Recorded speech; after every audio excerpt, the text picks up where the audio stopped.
ഏതാനും മിനിറ്റുകൾക്ക് മുൻപ് എൻ്റെ രാജിക്കത്ത് ഞാൻ കോൺഗ്രസ് പ്രസിഡന്റ് ശ്രീമതി സോണിയാഗാന്ധിക്ക് അയച്ചു കൊടുത്തു. ആ രാജിക്കത്തിൻ്റെ കോപ്പി കോൺഗ്രസ് നേതാവ് ശ്രീ രാഹുൽ ഗാന്ധിക്കും അയച്ചിട്ടുണ്ട്. അവരെ രണ്ടുപേരെയും ഞാൻ ഇവരെ അറിയിച്ചിട്ടുണ്ട്. പിന്നെ ഇത് നിങ്ങളോടാണ് പറയുന്നത്. ഇതിൻ്റെ പ്രധാനപ്പെട്ട കാരണം കേരളത്തിലെ കോൺഗ്രസ് പ്രസ്ഥാനത്തിൻ്റെ അപചയമാണ്. ദീർഘകാലമായി കോൺഗ്രസിൻ്റെ ഈ പരാജയങ്ങൾക്ക് പരിഹാരം ഉണ്ടാകണം എന്നുള്ള നിലയിൽ പ്രവർത്തിച്ച ഒരാളാണ് ഞാൻ.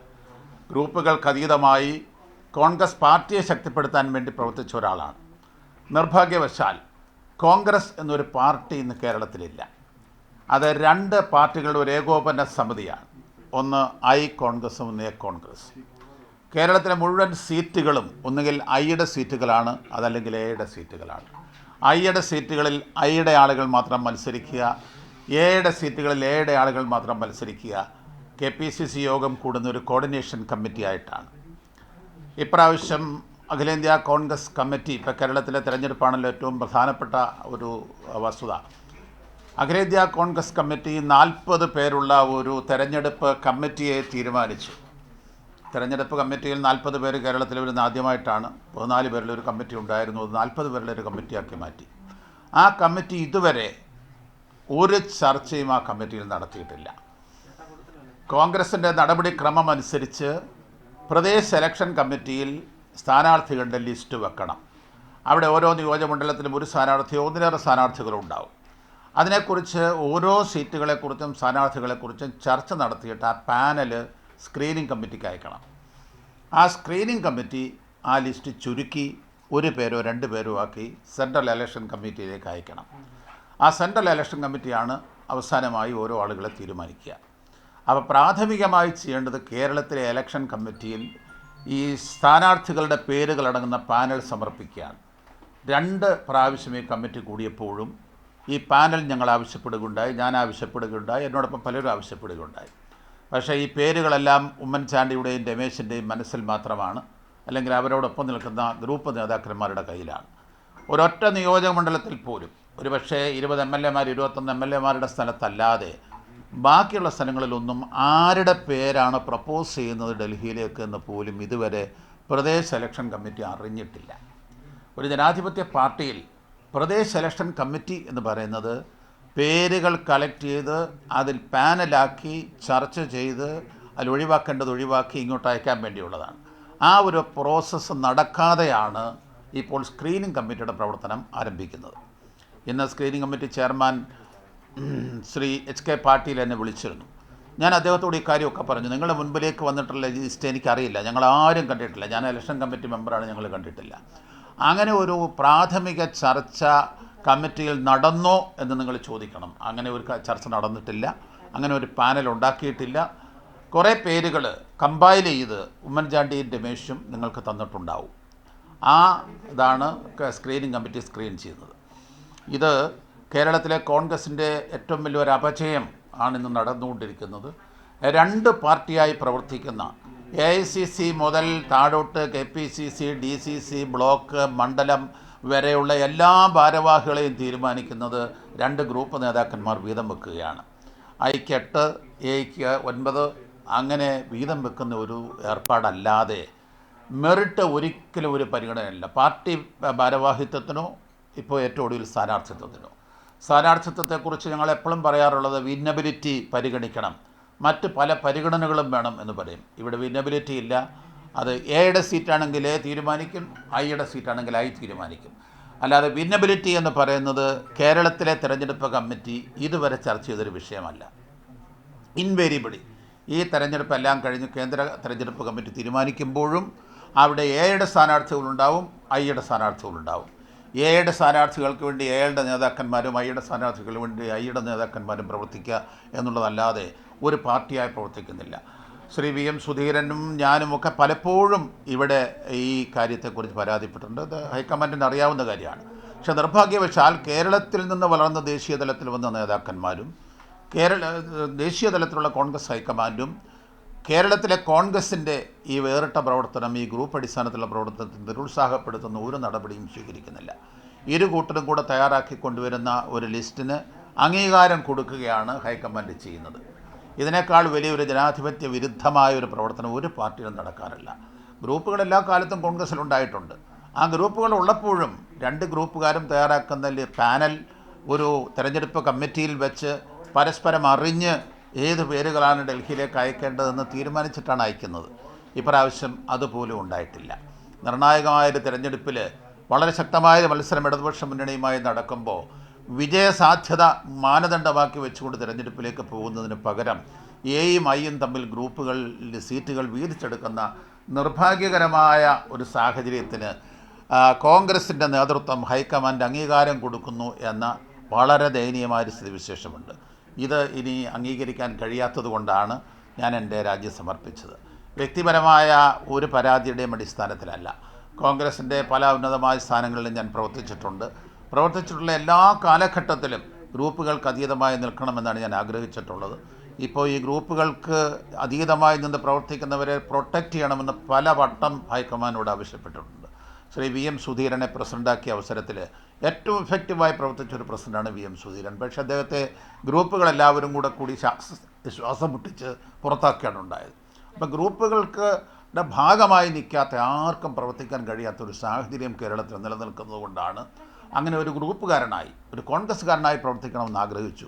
പക്ഷേ കേരളത്തിലെ കോൺഗ്രസ്സുകാരനായിരിക്കാനാവില്ല, ഗ്രൂപ്പുകാരനായിരിക്കാനേ കഴിയൂ എന്ന ഒരു സാഹചര്യമുണ്ട്. അതിന് ഹൈക്കമാൻഡിൻ്റെ അംഗീകാരമാണ് ഉള്ളത്, ഹൈക്കമാൻഡിൻ്റെ സംരക്ഷണമാണ് ഉള്ളത് എന്നുള്ളത് കൊണ്ടാണ് പാർട്ടിയിൽ നിന്ന് രാജിവെക്കാൻ ഞാൻ തീരുമാനിച്ചത്. കോൺഗ്രസിൻ്റെ വലിയ ഒരു പാരമ്പര്യമാണ് കോൺഗ്രസ് പ്രസ്ഥാനത്തിനുള്ളത്. അതുകൊണ്ടൊരു കോൺഗ്രസ്സുകാരനായിരിക്കുക എന്ന് പറയുന്നത് എല്ലാക്കാലും അഭിമാനമുള്ളൊരു കാര്യമാണ്. സ്ഥാനമുണ്ടെങ്കിലും സ്ഥാനമില്ലെങ്കിലും ആ ഒരു വിശ്വാസത്തോടു കൂടിയാണ് ഈ കാലം അത്രയും നിന്നത്. ഇന്നിപ്പോൾ ഒരു കോൺഗ്രസ്സുകാരനായിരിക്കുക എന്ന് പറയുന്നത് കേരളത്തിൽ അസാധ്യമാണ്. കേരളത്തിൽ ഗ്രൂപ്പുകാരനായിരിക്കുക എന്നുള്ളത് മാത്രമേ സാധിക്കൂ. അതിൻ്റെ ഉദാഹരണമാണ് ഇപ്രാവശ്യത്തെ സ്ഥാനാർത്ഥി നിർണയത്തിലും കണ്ടത്. ആ സ്ഥാനാർത്ഥി നിർണയം എങ്ങനെ വന്നിരുന്നാലും അവരത് കൈമടക്കുന്നത് ഐയുടെ ഇത്ര എയുടെ ഇത്ര എന്നായിരിക്കും. നാളെ പത്രത്തിൽ വരുന്നു അങ്ങനെ തന്നെയായിരിക്കും. ഐയുടെ സ്ഥാനാർത്ഥികൾ ഇത്ര, എയുടെ സ്ഥാനാർത്ഥികൾ ഇത്ര. അങ്ങനെ രണ്ടായി പ്രവർത്തിക്കുന്ന രണ്ട് ഗ്രൂപ്പുകളുടെ ഒരു ഏകോപന സമിതിയായി കോൺഗ്രസ് പ്രവർത്തിക്കുന്നു. ഇവിടെ വിജയസാധ്യത മാനദണ്ഡമാകുന്നില്ല, മെറിറ്റ് മാനദണ്ഡമാകുന്നില്ല, മറ്റ് സാമൂഹ്യമായ അംശങ്ങളൊന്നും പരിഗണിക്കപ്പെടുന്നില്ല. ഗ്രൂപ്പിനാണ് മുൻതൂക്കം എന്നുള്ളത് കൊണ്ട് ഇതുമായി യോജിച്ച് പോകാൻ സാധ്യമല്ല എന്ന ഒരവസ്ഥയിൽ എത്തിച്ചേരുന്നതിന് ഫലമായിട്ടാണ് ഞാനിന്ന് കോൺഗ്രസിനോട് വിട പറയുന്നത്. ശ്രീമതി സോണിയാഗാന്ധിക്കും ശ്രീ രാഹുൽ ഗാന്ധിക്കും ഞാൻ പല സ്ഥാനങ്ങളിലും പ്രവർത്തിച്ചു. അവർ തന്ന സഹകരണത്തിനൊക്കെ നന്ദി പറഞ്ഞുകൊണ്ട് തന്നെയാണ് ഞാൻ രാജിവെച്ചിരിക്കുന്നത്. പിന്നെ ദേശീയ തലത്തിൽ കഴിഞ്ഞ 2 വർഷക്കാലമായി കോൺഗ്രസിന് ദേശീയ നേതൃത്വം സജീവമല്ല. ശ്രീ രാഹുൽ ഗാന്ധി രാജിവെച്ചു. അദ്ദേഹത്തിൻ്റെ രാജി വർക്കിംഗ് കമ്മിറ്റിയിൽ, ഞാൻ വർക്കിംഗ് കമ്മിറ്റിയിൽ പങ്കെടുക്കുന്ന ആളായിരുന്നു. ആ രാജി ആരും അംഗീകരിച്ചില്ല. വർക്കിംഗ് കമ്മിറ്റി ഒറ്റക്കെട്ടായി അദ്ദേഹത്തോട് പിൻവലിക്കണമെന്ന് ആവശ്യപ്പെട്ടെങ്കിലും അദ്ദേഹം പിൻവലിച്ചില്ല. കോൺഗ്രസിന് ഒരു നേതൃത്വമില്ലാതെ 1 വർഷത്തോളം പോയി. വളരെ ബുദ്ധിമുട്ടുള്ള ഒരു സാഹചര്യത്തിൽ ആരോഗ്യപരമായ കാരണങ്ങൾ ഉണ്ടായിട്ട് പോലും ശ്രീമതി സോണിയാഗാന്ധി പ്രസിഡന്റ് സ്ഥാനം ഏറ്റെടുക്കാൻ തയ്യാറായത് വേറെ ആരുമില്ല. കോൺഗ്രസ് ഹെഡ്ലെസ് ആയിട്ടാണ് 1.5 വർഷക്കാലം പോയത്. ആ സാഹചര്യത്തിൽ അനാരോഗ്യം അവഗണിച്ചുകൊണ്ട് പോലും സോണിയാഗാന്ധി പ്രസിഡൻ്റായി. പക്ഷേ എന്നിട്ടും ഒരു പുതിയ പ്രസിഡന്റിനെ കണ്ടെത്താൻ കോൺഗ്രസിന് കഴിയുന്നില്ല. കോൺഗ്രസ്സിലെ കുറേ ആളുകൾ ഒപ്പിടുകയൊക്കെ ചെയ്തു. അവരെന്നെ കോൺടാക്ട് ചെയ്തപ്പോൾ ഞാൻ അവരോട് പറഞ്ഞു, ഒരു ഒപ്പിടൽ പ്രസ്ഥാനം ശരിയാണെന്ന് എനിക്ക് തോന്നുന്നില്ല. സിഗ്നേച്ചർ ക്യാമ്പയിൻ നടത്തിയാൽ അത് നേതൃത്വത്തെ ചോദ്യം ചെയ്യുന്നത് പോലെ വരും. ഈ അഭിപ്രായ വ്യത്യാസം പറഞ്ഞവരാരും ഇന്ന് വരെ കോൺഗ്രസിൻ്റെ നേതൃത്വത്തെ ചോദ്യം ചെയ്തിട്ടില്ല. കോൺഗ്രസ് പ്രസിഡന്റിനെയോ കോൺഗ്രസിൻ്റെ ശ്രീ രാഹുൽ ഗാന്ധിയോ കോൺഗ്രസ് നേതൃത്വത്തെയോ ഇവരാരും ചോദ്യം ചെയ്തിട്ടില്ല. പക്ഷേ കോൺഗ്രസ്സിൽ തിരഞ്ഞെടുപ്പ് വേണമെന്നും വർക്കിംഗ് കമ്മിറ്റിയെ തിരഞ്ഞെടുക്കണമെന്നും കോൺഗ്രസിൻ്റെ പ്രവർത്തനം കൃത്യമായി സിസ്റ്റമാറ്റിക്കായി ഭരണഘടനാപരമായി നടക്കണമെന്നും മാത്രമാണ് ഈ ഒപ്പിട്ട ആളുകൾ പറഞ്ഞത്. ഒപ്പിടൽ പ്രസ്ഥാനത്തോട് യോജിച്ച ആളല്ല ഞാൻ. എങ്കിലും അവർ പറഞ്ഞ കാര്യങ്ങളോട് പാർട്ടി നേതൃത്വം മുഖം തിരിക്കരുത് എന്നാണ് എൻ്റെ അഭിപ്രായം. കോൺഗ്രസിനെ ഒറ്റപ്പെടുത്താൻ, കോൺഗ്രസിനെ ഉന്മൂലനം ചെയ്യാനുള്ള BJPയുടെ ശ്രമങ്ങളെ നേരിടാൻ കോൺഗ്രസിന് കഴിയാതെ പോകുന്നത് BJPയുടെ ശക്തി കൊണ്ടല്ല, കോൺഗ്രസിൻ്റെ തന്നെ ദൗർബല്യം കൊണ്ടാണ്. കോൺഗ്രസിനെ ഒരു ശക്തിയായി മുന്നോട്ട് നയിക്കാൻ കഴിയുന്ന ഒരു നേതൃത്വമില്ലാതെ പോകുന്നു എന്നത് വളരെ നിർഭാഗ്യകരമായ ഒരു സാഹചര്യമാണ്. ഇക്കാര്യങ്ങളൊക്കെ നേതൃത്വത്തെ ബോധ്യപ്പെടുത്താൻ എൻ്റേതായ എളിയ നിലയിൽ ഞാൻ എല്ലാ കാലവും ശ്രമിച്ചിട്ടുണ്ട്. ഞാൻ ഡൽഹിയുടെ ചുമതലക്കാരനായിരുന്നപ്പോഴും മറ്റ് സ്ഥാനങ്ങൾ വഹിച്ചപ്പോഴും എല്ലാം ഞാനിത് ശ്രമിച്ചിട്ടുണ്ട്. അതിനൊന്നും ഒരു പരിഹാരം ഉണ്ടാവുന്നില്ല. കോൺഗ്രസ് ഓരോ ദിവസവും അത് സ്വയം കൃതാനർത്ഥം കൊണ്ട് ദുർബലമായിക്കൊണ്ടിരിക്കുന്നു എന്ന നിർഭാഗ്യകരമായൊരു സാഹചര്യമാണെന്നുള്ളത്. ഈ സാഹചര്യങ്ങളോടുള്ള ഒരു പ്രതിഷേധമാണ് എൻ്റെ രാജി. ഏതായിരുന്നാലും അത് നേതൃത്വത്തിൻ്റെ കണ്ണ് തുറപ്പിക്കാൻ പര്യാപ്തമാകുമെങ്കിൽ എനിക്കതിൽ ചരിതാർത്ഥതയുണ്ട്. ഞാൻ ഏതായിരുന്നാലും ആ കാര്യം നിങ്ങളെയൊക്കെ അറിയിക്കാൻ വേണ്ടിയാണ് കാണണം എന്നാഗ്രഹിച്ചത്. പൊതുജീവിതത്തിൽ ഏതാണ്ട് അരനൂറ്റാണ്ടോളം കഴിഞ്ഞ് വിദ്യാർത്ഥി യുവജന പ്രസ്ഥാനങ്ങളിലൂടെയാണ് ഞാൻ കോൺഗ്രസ്സിലേക്ക് വന്നത്. എല്ലാ കാലങ്ങളിലും മാധ്യമങ്ങൾ തന്നിട്ടുള്ള നിർലോഭമായ പിന്തുണയ്ക്കാൻ നിങ്ങളോട് ഓരോരുത്തരോടും നന്ദി പറയുന്നു. ഏതായിരുന്നാലും വളരെ നിർണായകമായ ഒരു തീരുമാനമെടുത്തപ്പോൾ അത് ആദ്യം നിങ്ങളെ അറിയിക്കണം എന്ന് എനിക്ക് തോന്നി. ഞാൻ ഇത്രയും കാരണങ്ങൾ കൊണ്ടാണ് ഞാൻ വേണ്ട മതി കോൾ ഇറ്റ് എ ഡേ എന്ന് തീരുമാനിച്ചത്. അതുകൊണ്ട് അതാണ് എനിക്ക് സൂചിപ്പിക്കുന്നത്. അങ്ങനൊന്നുമില്ല. ഭാവിയെക്കുറിച്ച് വലിയ ഒരു തീരുമാനങ്ങൾ ഒരു ആലോചനയുടെ അടിസ്ഥാനത്തിലെടുത്തൊരു തീരുമാനമല്ലിത്. ഈ തീരുമാനം ഞാൻ നിൽക്കുന്ന പാർട്ടിയെ നന്നാക്കാൻ കഴിയുമോ എന്നുള്ള എൻ്റെ എല്ലാ പരിശ്രമങ്ങളും പരാജയപ്പെട്ടതുകൊണ്ടാണ്. അല്ല, നാളെ ഞാൻ എങ്ങോട്ട് പോകുമെന്ന് ആലോചിച്ചിട്ടല്ല. രാഷ്ട്രീയത്തിലേക്ക് വന്നതുപോലും മുൻകൂട്ടി തീരുമാനിച്ചിട്ടോ ആലോചിച്ചിട്ടോ ഒന്നുമല്ല. അതുകൊണ്ട് നാളെ എന്തെന്നുള്ളൊരു പ്രശ്നം എൻ്റെ മുമ്പിലില്ല. ഞാൻ നിൽക്കുന്ന പാർട്ടിയിൽ എനിക്കെന്തെങ്കിലും സംഭാവന ചെയ്യാൻ കഴിയുമോ, ഈ പാർട്ടിയുടെ തെറ്റുകളെ തിരുത്താൻ കഴിയുമോ, അപജയങ്ങളെ തിരുത്താൻ കഴിയുമോ എന്നുള്ളതാണ്. അത് കഴിയില്ല എന്ന് ബോധ്യപ്പെട്ടതുകൊണ്ട് എനിക്കിതേ ചെയ്യാൻ കഴിയും. പലതരത്തിലുള്ള അഭ്യൂഹങ്ങളുണ്ടായിരുന്നു. ഇപ്പം NCP-യുമായി ബന്ധപ്പെട്ട് ഇപ്പോൾ ഏറ്റവും കൂടുതൽ BJP വലിയ രീതിയിൽ നേതാക്കളെ ഹൈജാക്ക് ചെയ്യുന്നുള്ളത് അതൊന്നും എന്നെ സംബന്ധിച്ചിടത്തോളം ആ അഭ്യൂഹങ്ങളൊന്നും ആരും പറയുമെന്ന് ഞാൻ വിശ്വസിക്കുന്നില്ല. എല്ലാ കാലത്തും ഒരു പ്രിൻസിപ്പിൾഡ് പൊളിറ്റിക്സിൽ വിശ്വസിച്ച് നിന്ന ഒരാളാണ് ഞാൻ. കേരളത്തിൽ കമ്മ്യൂണിസ്റ്റ് പാർട്ടികളുമായി ധാരണയുണ്ടാക്കാൻ മുൻകൈ എടുത്തൊരു കോൺഗ്രസ്സുകാരനാണ് ഞാൻ. ശ്രീ AK ആൻ്റണിയും ഞാനും കൂടിയാണ് 1980 EMS നമ്പൂതിരിപ്പാടിനെ കണ്ടതും കമ്മ്യൂണിസ്റ്റ് പാർട്ടികളും കോൺഗ്രസും കൂടെ യോജിച്ച് പ്രവർത്തിക്കേണ്ടതാണെന്ന് തീരുമാനിച്ചു. കോൺഗ്രസിൽ ഒരുപാട് എതിർപ്പുണ്ടായിരുന്നു. നമ്പൂതിരിപ്പാടുമായി കണ്ട് സംസാരിച്ച് ഞങ്ങൾ ഇടതുപക്ഷ ജനാധിപത്യ മുന്നണി ഉണ്ടാക്കിയ 2 പേര് ശ്രീ ആൻ്റണിയും ഞാനുമായിരുന്നു. പിൽക്കാലത്ത് ആൻ്റണിയും കൂട്ടരും ഇടതുപക്ഷ മുന്നണിയോട് വലിയ മതിയായ കാരണങ്ങളൊന്നുമില്ലാതെ യാത്ര പറഞ്ഞപ്പോഴും ഞാൻ പോയില്ല. ഞാൻ എടുത്തൊരു നിലപാടിൽ ഞാൻ ഉറച്ചു നിന്നു. പിന്നെ വളരെ കാലത്തിന് ശേഷം ഇന്ദിരാഗാന്ധിയുടെ മരണത്തിന് ശേഷം രാജീവ് ഗാന്ധി പഴയ കോൺഗ്രസ്സുകാരെല്ലാം യോജിക്കണമെന്ന് പറഞ്ഞപ്പോഴാണ് അന്ന് ശ്രീ ശരത് പവാറിൻ്റെ നേതൃത്വത്തിൽ ഞങ്ങളുടെ പാർട്ടി ദേശീയ തലത്തിലൊരു തീരുമാനമെടുത്ത് ഞങ്ങൾ കോൺഗ്രസ്സിലേക്ക് വന്നത്. നിർഭാഗ്യവശാൽ നമ്മൾ ആഗ്രഹിക്കുന്ന നിലയിലേക്ക് ഉയരാനോ പ്രവർത്തിക്കാനോ ജനാധിപത്യപരമായൊരു പ്രവർത്തന ശൈലി പുലർത്താനോ കോൺഗ്രസ്സിന് കഴിയുന്നില്ല. ഞാനെന്നും അഭിപ്രായങ്ങൾ ആപേക്ഷികമാണെങ്കിൽ പോലും ഒരു പ്രിൻസിപ്പിൾഡ് പൊസിഷൻ രാഷ്ട്രീയത്തിലെടുക്കണമെന്ന് നിർബന്ധമുള്ള ഒരാളാണ്. അങ്ങനെ തന്നെ ഒരു നിലപാടാണ് ഞാൻ എടുത്തിരുന്നത്. ലാഭനഷ്ടങ്ങൾ നോക്കിയോ വേറെ ഏതെങ്കിലും ഒരു പാർട്ടി കൂടുതൽ ആകർഷകമാണെന്ന് കരുതിയോ അല്ലെങ്കിൽ എങ്ങോട്ടെങ്കിലും പോകാൻ കഴിയുമെന്ന് കരുതിയോ ഒന്നുമല്ല. നാളെ എന്തെങ്കിലും ഉണ്ടാവണം, നാളെ എന്തെങ്കിലും ഒരു സ്ഥാനം ഉണ്ടാകണം എന്നും ഞാൻ ആഗ്രഹിക്കുന്നില്ല. പക്ഷേ ദീർഘകാലം പ്രവർത്തിച്ച ഒരു പ്രസ്ഥാനത്തിൻ്റെ ഞാൻ നേരത്തെ പറഞ്ഞ പോലെ ഒരു അപചയം അത് എന്നെ വളരെ നിരാശനാക്കുന്നത് കൊണ്ടാണ് ഞാൻ ഇങ്ങനൊരു തീരുമാനം എടുത്തത്.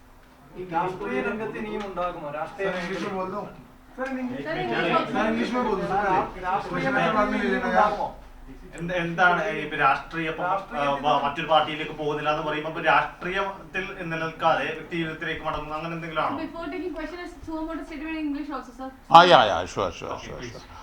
In fact, I am submitting my resignation from the Congress party. I have sent my resignation letter to Congress President and to Sri Rahul Gandhi. In fact, this decision I have been deliberating on this in my mind for the last many days. Because I come from Kerala. Kerala, there is no Congress party as such. There are 2 parties. One party is Congress I, one party is Congress A. It is a coordination committee of 2 parties that is functioning as the KPCC. So this groupism is the biggest bane of the Congress party in Kerala. Kerala is facing a very crucial election, and this election people want the Congress to come back. But what is the stumbling block is the groupism which is being practiced by the top leaders of the Congress party. I have been continuously arguing with the High Command that this should be put an end to this groupism in the state. But unfortunately, the High Command is also agreeing for the proposal given by both the groups. Both the groups, they sit at some private place and they divide the seat. Congress is contesting 90 seats. 90 seats are divided between I and A. I seats are filled up by I group, A seats are filled up by A group. They make a panel and bring here. That panel was not placed in the election committee. I am a member of the election committee. Election committee met twice. In that committee, this panel of names were not presented. Election committee means first they have to go through the panel. All the names, those who are desirous of contesting, their name should be made into a panel and that should be placed in the committee. That was not done. And High Command did not ask them whether you have gone through the list. We do not know Umman Chandy and Ramesh know who is going to contest from where. Other than these 20 MLAs, sitting MLAs, nobody know who is the name proposed from a constituency. That means these are only handled by the group leaders and not by the party or party's committee.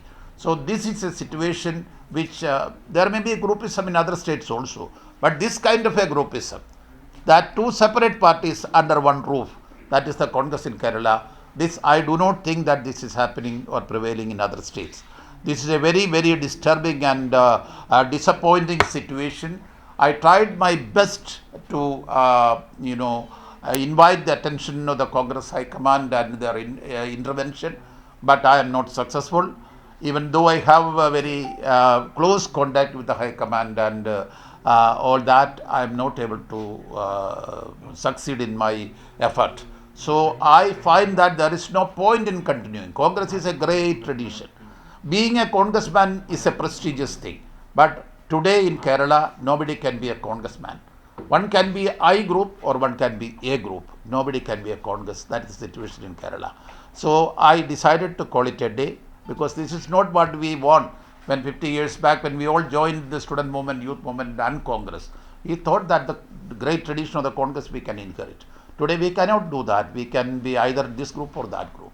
So I decided that the High Command is also a mute witness to this disastrous situation, and there is no remedy. So there is no other way other than submitting the resignation. So you have taken a principled stand against BJP earlier. So do you think that your action now will help BJP, or and you say that Congress is not functioning properly. So to defeat BJP, will you support the left? No, in fact, BJP is not going to make any gain in Kerala. That is my assessment. We all know that in the last 70 years they have only one seat. One seat may become 2 seats, but that is nothing. Kerala, BJP is no factor. Even though they are spending money like anything, Prime Minister, Home Minister, everybody is there every day. But whatever it is, they cannot make it. The mindset of the Kerala people are not in favor of BJP. A communal party, Kerala people are not going to accept. So BJP is no political factor there. In Kerala, left parties and the Congress, unfortunately, we are fighting each other. We are the parties who should be together. In fact, when Rahul Gandhi decided to fight from Kerala, I went to Rahul Gandhi ji and I requested him, sir, is this the right decision? Because left parties probably are the friends of Congress. When Indira ji was there, Rajiv ji was there, left parties were always supporting Congress because our fight is against the BJP. When we are fighting against the BJP, but the situation is such that in Bengal and in Kerala we were the main enemies fighting each other. It so happened, that is history. But I do not think that essentially, ideologically we are enemies. I do not think so. But we are fighting as political enemies, so that fight will continue. And wherever it is possible to cooperate, we have to cooperate. 50 years back, Mr. A.K. Antony and myself, with all our differences, we went to Mr. E.M.S. Namboodiripad when he was there. We suggested that we must have a democratic and left alliance. That is how he made the alliance. We fought together, we contested, we won, and I was a minister in that government under Mr. Nayanar. And when Mr. Antony withdrew, there was no sufficient reason. So I remained in that. Then after that, after Indira Gandhi, after Rajiv Gandhi became the leader, he suggested that all the erstwhile Congress people come together. That was the occasion when we all came back to the Congress party. But unfortunately today, this dithering is happening. And that is the position. So I have no future plans. I have no affinity to any political party other than Congress. My association with the Congress, I am, today I am resigning, and it's over. ദേശീയ തലത്തിൽ പ്രവർത്തിച്ചു എന്ന് പറഞ്ഞപ്പോൾ അങ്ങേക്ക് ഈ കേരളത്തിലെ issue ആയിട്ട് ബന്ധപ്പെട്ട് താങ്കൾ രാജിയിലേക്ക് നീങ്ങുന്നു. ഒരുപക്ഷെ ഈ സീറ്റുമായി ബന്ധപ്പെട്ടുള്ള എന്തെങ്കിലും ഇഷ്യൂ ആണ് അങ്ങ് സീറ്റ് ആവശ്യപ്പെട്ടിരുന്നു ഈ Today, in fact, Mr. Patil, the chairman of the screening committee, called me for a breakfast. I was with him for breakfast. He asked me, what is your suggestion? I said, I don't want to make any suggestion. Because there was, as per some norms, if you decide, I will be happy. Because 50% should be youth, 20% should be women. Those who contested 5 times should not contest again. These are all the common norms acceptable to everybody. If you stick on to these norms, that is good. I will not say a word about any single candidate, because I do not know which candidate Ramesh is supporting, which candidate Umman Chandy is supporting. There is no list there. അംഗസ്ഥാനാർത്ഥിത്വത്തിനായിട്ട് ശ്രമിച്ചിട്ടുണ്ട്. No, no. ഞാൻ വളരെ നേരത്തെ തന്നെ ഞാൻ KPCC എക്സിക്യൂട്ടീവിൽ ഞാൻ ആ issue rice ചെയ്തു. അത് ശ്രീ സുധീരൻ അതിനെ സപ്പോർട്ട് ചെയ്തു. ഞാൻ 1980 ജയിച്ച് മന്ത്രിയായ ആളാണ്. ഞാൻ മന്ത്രിയായ സമയത്ത് ജനിച്ച ആളുകളാണ് ഇന്ന് സ്ഥാനാർത്ഥിയാകാൻ ആഗ്രഹിക്കുന്നത്. അപ്പോൾ ഒരു ചേഞ്ച് ഓഫ് ഫേസ് വേണമെങ്കിൽ ഞങ്ങളൊക്കെ മാറണ്ടേ? അതുകൊണ്ട് ഞാൻ അടക്കം അന്ന് മുതൽ മത്സരിക്കുന്ന എല്ലാവരും മാറണമെന്നൊരു നിർദ്ദേശം കമ്മിറ്റിയിൽ വെച്ചത്, ഇപ്രാവശ്യത്തെ കമ്മിറ്റിയിൽ വെച്ചത് ഞങ്ങൾ തന്നെയാണ്. ഞാൻ അന്ന് തന്നെ ശ്രീ മുല്ലപ്പള്ളിയോട് പറഞ്ഞു, നിങ്ങൾ മത്സരിക്കുന്നു എന്ന് പറഞ്ഞ് പത്രത്തിൽ വാർത്ത വരുന്നുണ്ട്, നിങ്ങളത് നിഷേധിക്കണം. കാരണം KPCC പ്രസിഡന്റ് എന്ന് പറയുന്നൊരു വലിയ സ്ഥാനമാണ്. അതുകൊണ്ട് ആ KPCC പ്രസിഡന്റ് സ്ഥാനാർത്ഥിയാകാൻ പോകുന്നു എന്ന് പറയുമ്പോൾ സ്ഥാനാർത്ഥിയാകാനുള്ള ഓട്ടം മാത്രമാണ് കോൺഗ്രസ്സിലെന്ന് കരുതരുത് എന്ന് ഞാൻ തന്നെ പറഞ്ഞാണ്. അപ്പോൾ സ്ഥാനാർത്ഥിത്വത്തെക്കുറിച്ചുള്ള ആഗ്രഹമോ മോഹമോ താല്പര്യമോ ആരെങ്കിലും സ്ഥാനാർത്ഥി ആക്കണം എന്നുള്ള അഭിപ്രായമോ എനിക്കില്ല. അതുണ്ടായിരുന്നില്ല, ഞാൻ ഒരിക്കലും പറഞ്ഞിട്ടില്ല. നാളെ എന്ത് എന്നുള്ള ഒരു ആലോചനയുടെ അടിസ്ഥാനത്തിലെടുത്ത തീരുമാനമല്ല. ഈ തീരുമാനം എടുക്കാനിടയായ സാഹചര്യങ്ങളാണ് ഞാൻ വിശദീകരിച്ചത്. Being A political person, naturally I will be interested in the political developments. Beyond that, I may not have any attachment with any political party. Pardon me? Yakobaya സഭയുമായും അടക്കമൊക്കെയുള്ള ചർച്ചകൾ നടത്തിയിരുന്നു എന്ന തരത്തിലൊക്കെ റിപ്പോർട്ടുകൾ ഉണ്ടായിരുന്നു. അങ്ങനെ സഭയുമായിട്ട് എനിക്കതുമായിട്ടൊന്നും ബന്ധമില്ല. ഞാൻ ഇത്തരം എല്ലാവരും ജനിക്കുന്ന ഏതെങ്കിലും സമുദായത്തിലോ മതത്തിലോ ഒക്കെ ആയിരിക്കും. പക്ഷെങ്കിൽ എനിക്ക് അത്തരം യാക്കോബായ സഭയുടെ തീരുമാനങ്ങളുമായിട്ടൊന്നും ബന്ധമില്ല. ഞാനതിൻ്റെ കമ്മിറ്റിയോ മെമ്പറോ ഒന്നുമല്ല. അവരുടെ തീരുമാനത്തെക്കുറിച്ച് എനിക്ക് അറിയത്തുമില്ല. അവർ ഇന്ന് പത്രത്തിൽ വായിച്ച വാർത്തകൾ മാത്രമേ ഉള്ളൂ. അതിൽ എന്താണ് അവരുടെ ആലോചന എന്നുള്ളത് പോലും എനിക്ക് അറിഞ്ഞുകൂടാ. ഏതെങ്കിലും ഒരു രാഷ്ട്രീയ പാർട്ടിയുമായോ ഏതെങ്കിലും ഒരു സാമുദായിക സംഘടനകളുമായിട്ടോ ഒന്നും ബന്ധപ്പെട്ടുകൊണ്ടുള്ളൊരു തീരുമാനമല്ല. താങ്കൾ NCP നേതാവ് ശരത് പവാറുമായി താങ്കൾക്ക് വളരെ നല്ല വ്യക്തിബന്ധമുള്ള ഒരാളാണ്.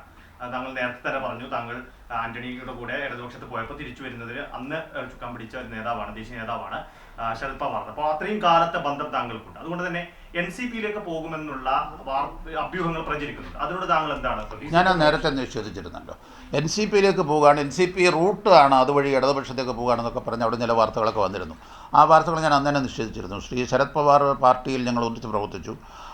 സോണിയാഗാന്ധിയുടെ സിറ്റിസൺഷിപ്പിനെ കുറിച്ചുള്ള ചർച്ചകൾ നടന്ന അവസരത്തിൽ, ശരത് പവാർ പാർട്ടി വിടുന്ന അവസരത്തിൽ ഞാൻ അന്ന് അദ്ദേഹത്തോട് പറഞ്ഞത്, ഈ വിഷയത്തിൽ നമുക്കൊരു അഭിപ്രായ വ്യത്യാസമുണ്ട്. കോൺഗ്രസ്സിനകത്ത് പലരും പല കാലാകാലങ്ങളിൽ പ്രസിഡന്റുമാരായിട്ടുണ്ട്. AO ഹ്യൂം മുതൽ ഇങ്ങോട്ട് പല ആളുകളും കോൺഗ്രസിൻ്റെ നേതൃത്വത്തിലുണ്ടായിട്ടുണ്ട്. അതുകൊണ്ട് ഒരു വ്യക്തിയുടെ ദേശീയതയോ അല്ലെ അവരുടെ സിറ്റിസൺഷിപ്പോ ഒന്നും അല്ല നമുക്ക് വിവാദമാക്കേണ്ടത്.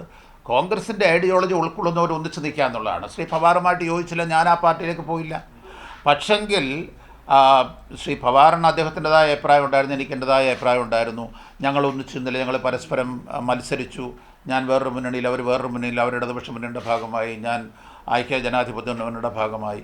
അത് എത്രയോ വർഷങ്ങളായി നടക്കുന്നു. പക്ഷേ ഞങ്ങൾ തമ്മിലുള്ള വ്യക്തിപരമായ സ്നേഹബന്ധം മാത്രമേ ഉള്ളൂ. ആ വ്യക്തിപരമായ സ്നേഹബന്ധം പലരും ഇങ്ങനെ വ്യാഖ്യാനിക്കുന്നുണ്ട്, അതിനൊരടിസ്ഥാനമില്ല. അടുത്തിടെ രാജീവ് കോൺഗ്രസിന്റെ ദേശീയ നേതാക്കളെല്ലാം ചൂണ്ടിക്കാണിച്ചിട്ടുള്ളത് ഈ കുടുംബാധിപത്യമാണ്, പ്രത്യേകിച്ച് നെഹ്റു കുടുംബത്തിന്റെ ആധിപത്യം. താങ്കൾക്കും അങ്ങനെ ഒരു നിലപാടുണ്ടോ? കുടുംബാധിപത്യം എന്ന് പറയുന്നത് ആ ടാഗ് സ്യൂട്ടബിൾ ആകുന്ന ഒരുപാട് പാർട്ടികൾ ഇന്ത്യയിലുണ്ട്. കോൺഗ്രസ് മാത്രമൊന്നുമല്ല. കോൺഗ്രസ്സിലെ സംബന്ധിച്ചിടത്തോളം പണ്ഡിറ്റ് ജവഹർലാൽ നെഹ്റുവിനും ഇന്ദിരാഗാന്ധിക്കും രാജീവ് ഗാന്ധിക്കും രാഹുൽ ഗാന്ധിക്കും ഒക്കെ പാർട്ടിക്ക് അവർ നൽകിയിട്ടുള്ള സംഭാവനകൾ സമാനതകളില്ലാത്തതാണ്. അതിനെക്കുറിച്ചൊക്കെ പറയുന്ന ആളുകൾക്കൊന്നും ഒരു സാക്രിഫൈസ് ഉള്ളവരല്ല. അതുകൊണ്ട് ആ സ്ലോഗനൊക്കെ വെറുതെ കോൺഗ്രസിനെ ചെറുതാക്കാൻ വേണ്ടിയുള്ളതാണെന്നാണ് എൻ്റെ വിശ്വാസം. കാരണം ഇന്ദിരാഗാന്ധി രക്തസാക്ഷിയായതും രാജീവ് ഗാന്ധി രക്തസാക്ഷിയായതുമൊക്കെ ഇന്ത്യയുടെ അഖണ്ഡതയ്ക്ക് വേണ്ടി നിലകൊണ്ടതിൻ്റെ പേരിലാണല്ലോ. അതുകൊണ്ട് അവരുടെ സംഭാവനകളെ ചെറുതാക്കി കാണാൻ ആഗ്രഹിക്കുന്നവരാണ് ഈ കുടുംബാധിപത്യം എന്ന് പറയുന്നത്. പല പ്രതിപക്ഷ പാർട്ടികളുടെ ഇന്നത്തെ ഭരണകക്ഷിയുടെ നേതാക്കന്മാർ നോക്കിയാൽ നമുക്കറിയാം, പല ആളുകളും ഇന്ന് മക്കളെ കൂട്ടാൻ ശ്രമിച്ചുകൊണ്ടിരിക്കുന്നവരാണ്. അതുകൊണ്ട് അതിലൊന്നും വലിയ കഥയൊന്നും തോന്നില്ല. ഒരു പാർട്ടിയുടെ പ്രത്യയശാസ്ത്രം, ഒരു പാർട്ടിയുടെ പരിപാടികൾ, അതിനപ്പുറത്ത് വ്യക്തിപരമായി ഇത്തരത്തിലുള്ള പരാമർശനങ്ങളൊക്കെ വളരെ സൂപ്പർ ഫ്ലോസ് ആണ്. താങ്കൾ ഈ സ്ഥാനാർത്ഥി നിർണയത്തിൽ വിജയസാധ്യതയെ കുറിച്ച് പറഞ്ഞു. ഈ 2014 ലോക്സഭാ തെരഞ്ഞെടുപ്പിൽ തൃശ്ശൂരിൽ നിന്ന് മാറി ചാലക്കുടിയിൽ മത്സരിക്കാൻ തീരുമാനിച്ചതോടെ അന്ന് 2 സീറ്റുകൾ കോൺഗ്രസ് നഷ്ടപ്പെടാനിടയായി. അതിന് കാരണക്കാരൻ താങ്കളായിരുന്നു. അപ്പോൾ ആ വിജയസാധ്യതയെ കുറിച്ച് പറഞ്ഞതിൽ എന്താണ് അർത്ഥം? അല്ലല്ല, എനിക്ക് വിജയസാധ്യതയുള്ള സ്ഥാനാർത്ഥി തന്നെയായിരുന്നു. ഞാൻ 10,000 വോട്ടിന് തോറ്റപ്പോൾ എനിക്ക് വിജയസാധ്യത ഇല്ലാത്ത സ്ഥാനാർത്ഥിയാണെന്നുള്ളതിൻ്റെ അർത്ഥം. അതിന് തൊട്ട് മുമ്പ് ഞാൻ ചാലക്കുടിയുടെ പേര് മുകുന്ദപുരം എന്നായിരുന്നു. ഞാൻ അവിടുത്തെ MP ആയിരുന്നു. ഞാൻ എങ്ങനെയാണ് മുകുന്ദപുരത്തു നിന്നും മാറിയത് എന്ന് പലരും മറന്നു പോവുകയാണ്. വളരെ ഷോർട്ടാണ്. ഞാൻ തൃശ്ശൂർ MP ആയിരുന്നു.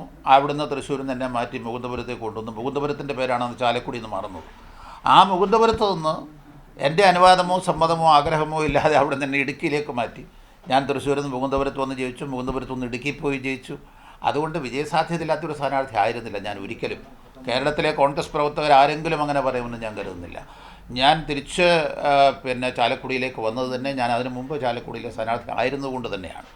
അത് പലരും പരാജയപ്പെടുകയും ജയിക്കുകയും ചെയ്യുന്നത് ആ ഒരൊറ്റ കാര്യം മാത്രമല്ലല്ലോ. എനിക്ക് വെറും 10,000 വോട്ടിൻ്റെ വ്യത്യാസത്തിനാണ് ഞാൻ ഇവിടെ തോറ്റത്.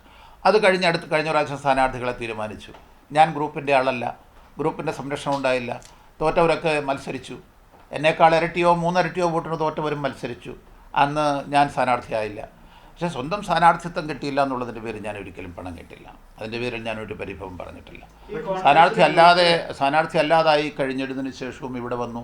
അവർ ഡൽഹിയുടെ ചുമതല തന്നു. ഞാനിവിടെ MP അല്ലാതിരുന്നിട്ട് പോലും 4 വർഷം ഡൽഹിയിൽ താമസിച്ച് എന്നെ ഏൽപ്പിച്ച് ജോലി ചെയ്തു.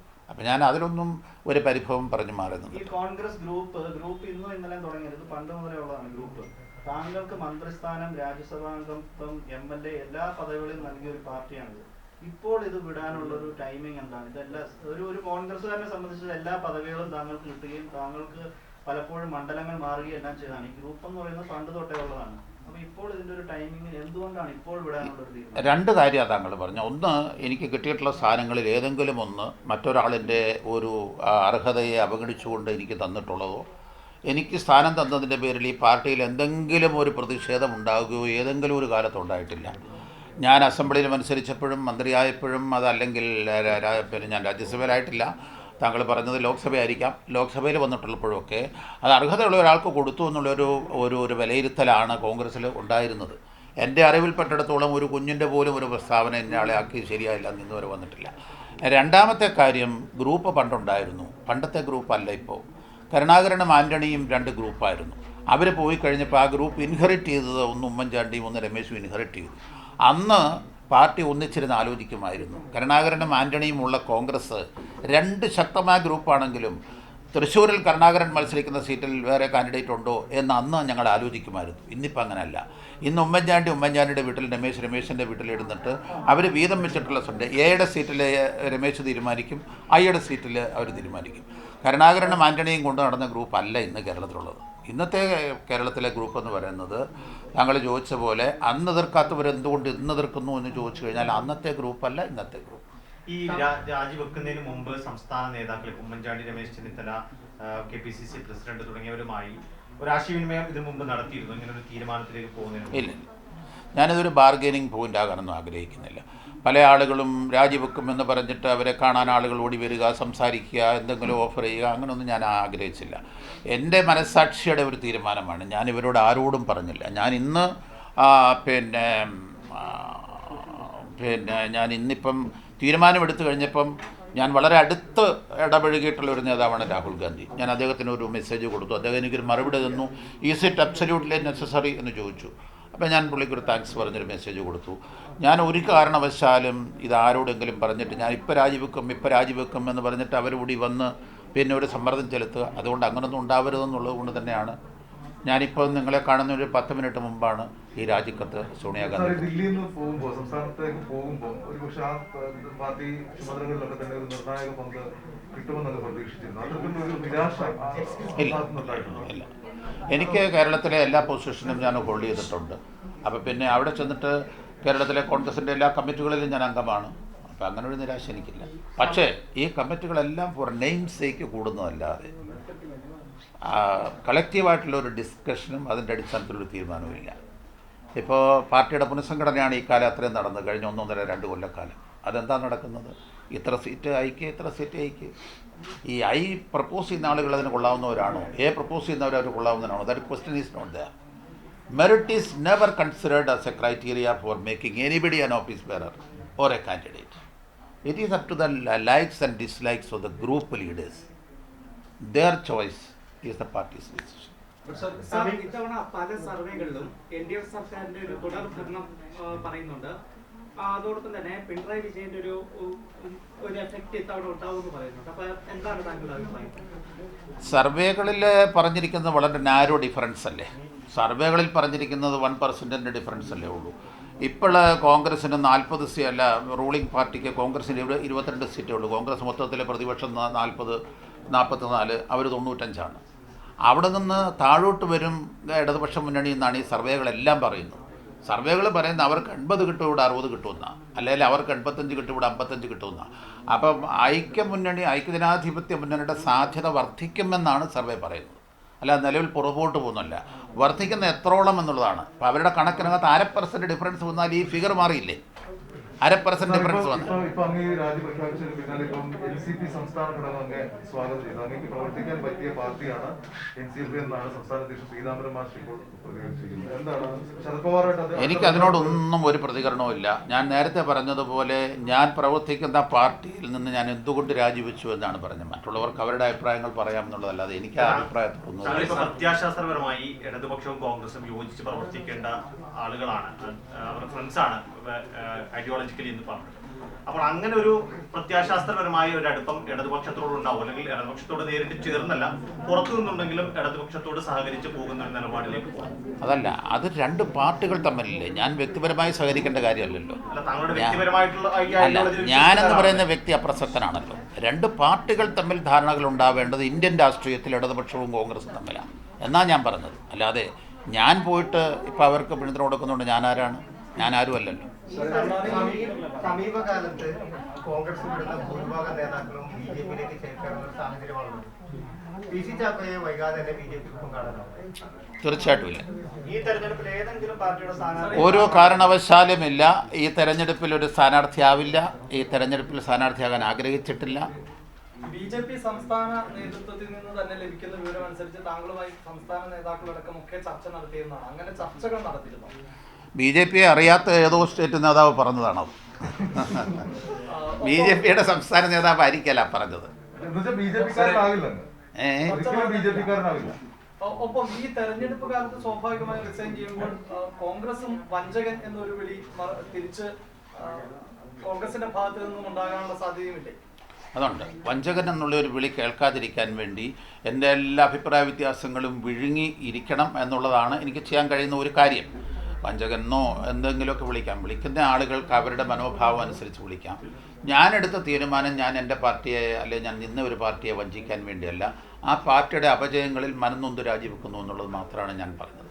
അതിനെ അവർക്ക് എങ്ങനെ വേണമെങ്കിലും വ്യാഖ്യാനിക്കാം. മറ്റുള്ളവരുടെ വാ പൂട്ടിക്കെട്ടാൻ നമുക്ക് കഴിയില്ലല്ലോ. പക്ഷേ സാർ, ഈ ഇലക്ഷൻ സമയത്ത് ഇങ്ങനെ ഒരു തീരുമാനം കോൺഗ്രസിന് ഒരു കോൺഗ്രസ്സുകാരായിട്ട് നിൽക്കുന്ന ഒരാളാണ് ഐഡിയോളജിക്കലി, അത് പാർട്ടിയെ വീക്കൻ ചെയ്യില്ല ഒരു ക്രിട്ടിക്കൽ ജംഗ്ഷൻ. ഇപ്പം ഞാനിത് ചെയ്താലും ചെയ്തില്ലെന്നൊരിക്കലും പാർട്ടിയെ സംബന്ധിച്ചിടത്തോളം പാർട്ടി ഇപ്പോൾ എടുക്കുന്ന തീരുമാനങ്ങൾ പാർട്ടിക്ക് ഗുണകരമല്ല. പാർട്ടിയുടെ ഡെമോക്രാറ്റിക് ഫങ്ഷനിങ് എന്ന് നശിക്കുന്നു അന്ന് കോൺഗ്രസ് തീർന്നില്ലേ? ഇപ്പോൾ സ്ഥാനാർത്ഥി നിർണയത്തിലടക്കം ഒരു ഡെമോക്രാറ്റിക് പ്രോസസ്സ് നടക്കുന്നില്ലെങ്കിൽ പിന്നെ അങ്ങനെ വിമർശിക്കാനുള്ള സ്വാതന്ത്ര്യം എല്ലാ കാലത്തും കോൺഗ്രസ്സിലുണ്ടായിരുന്നു. കോൺഗ്രസ് പാർട്ടിയുടെ ഒരു പ്രത്യേകതയും ഒരു സവിശേഷതയും അതാണ്. ഇങ്ങനെയൊക്കെ അഭിപ്രായങ്ങൾ തുറന്നു പറയാനുള്ള സ്വാതന്ത്ര്യം എല്ലാ കാലത്തും കോൺഗ്രസിലുണ്ടായിരുന്നു. ദേശീയ രാഷ്ട്രീയത്തിൽ ഇനി കോൺഗ്രസിന് ഒരു ഭാവി ഇല്ല എന്നാണ് താങ്കൾ കരുതുന്നത്? ഇല്ല, അതൊന്നും പറയാനും മാത്രമുള്ള വലിപ്പം എനിക്കില്ല. ഞാനത് അങ്ങനെ ഒരു കാര്യം പറയാനുള്ള ഒരു ആധികാരികമായി ഒന്നും പറയാൻ കഴിയുന്ന ആളല്ല. എൻ്റെ ലിമിറ്റഡ് ആയിട്ടുള്ളൊരു നോളജ് വെച്ചിട്ട് ഞാൻ പ്രവർത്തിക്കുന്ന മേഖലയിൽ എൻ്റെ പാർട്ടിയുടെ പ്രവർത്തനം ശരിയല്ല എന്ന് പറയാനല്ലേ കഴിയും. പിന്നെ വർക്കിംഗ് കമ്മിറ്റിയിൽ ഞാൻ അംഗമായിരുന്നത് കൊണ്ട് എനിക്ക് പറയാം കോൺഗ്രസിൻ്റെ ഇപ്പോഴത്തെ പോക്ക് ശരിയല്ല. കാരണം കോൺഗ്രസ് ശക്തിപ്പെടണം. കാരണം ഇന്ത്യയെ സംബന്ധിച്ചിടത്തോളം കോൺഗ്രസിനെ ഇല്ലായ്മ ചെയ്യാനൊന്നും ആർക്കും കഴിയില്ല. അപ്സ് ആൻഡ് ഡൗൺസ് ഒക്കെ ഉണ്ടാവും. എത്രയോ കാലങ്ങളിൽ ഉണ്ടായിട്ടുണ്ട്. നമ്മൾ രണ്ടുപേരുള്ള BJPയും ഇന്ത്യയിൽ കണ്ടിട്ടുണ്ടല്ലോ. അതുകൊണ്ട് ഈ അപ്സ് ആൻഡ് ഡൗൺസ് ഒക്കെ ഉണ്ടാവും. പക്ഷെ കോൺഗ്രസിനെ വീക്കൻ ചെയ്യുന്ന ഒരു നിലപാട് കോൺഗ്രസ് നേതൃത്വത്തിൻ്റെ ഭാഗത്തുനിന്നുണ്ടാകുന്നു എന്ന ഒരു വിമർശനമാണ് ഈ ഒപ്പിട്ട ആളുകൾ പറഞ്ഞത്. അവർ പറഞ്ഞതിൽ വല്ല കഴമ്പും ഉണ്ടോ എന്ന് നേതൃത്വം നോക്കണം. അതിനെ വെറുതെ നിശ്ചയിക്കാൻ പാടില്ല. സാറില്ല, ഇപ്പൊ പ്രധാനമായിട്ടും കേൾക്കുന്ന കാര്യം രണ്ട് കാര്യങ്ങളാണ്. ഒന്ന്, ഈ കോൺഗ്രസ് മൂത്ത ഭാരതം. രണ്ട്, ഇന്നത്തെ കോൺഗ്രസ് നാളെ BJP ആവുന്നതാണ്. ഈ രണ്ട് കാര്യങ്ങൾ അതൊന്നും ശരിയല്ല. കാരണം പശ്ചിമ ബംഗാളിലുമൊക്കെ CPMനകത്തുനിന്ന് ആളുകൾ, ജില്ലാ കമ്മിറ്റികൾ, ആഫീസുകൾ അങ്ങോട്ട് പോകുന്നില്ലേ? അപ്പം അതൊരു ഡെമോക്രാറ്റിക് സെറ്റപ്പിനകത്ത് പാർട്ടികളൊക്കെ മാറലും പിടിക്കലും ഒക്കെ ഉണ്ടാവുമായിരിക്കും. അതൊന്നും ഒരു പുതിയ കാര്യമൊന്നുമല്ല.